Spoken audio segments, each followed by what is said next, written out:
بسم اللہ الرحمن الرحیم۔ ارشاد نبوی صلی اللہ علیہ وآلہ وسلم ہے، جب کوئی شخص اپنی جوانی کے آغاز میں شادی کرتا ہے تو شیطان کی فریاد بلند ہوتی ہے، ہائے افسوس کہ اس نے اپنے 2/3 دین کو میرے شر سے محفوظ کر لیا۔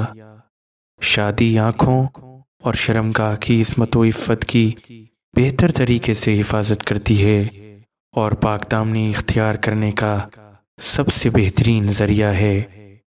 جو شخص بھی نکاح کرتا ہے آدھی خوش نصیبی حاصل کر لیتا ہے۔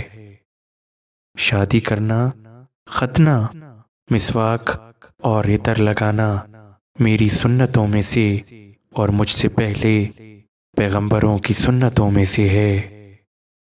نکاح میری سنت ہے اور جو میری سنت سے منہ پھیرتا ہے وہ مجھ سے نہیں ہے۔ تم میں سے بدترین لوگ وہ ہیں جو کنوارے ہیں اور یہ شیطان کے بھائی ہیں۔ دوزخیوں میں سے اکثر کا تعلق کنواروں سے ہے۔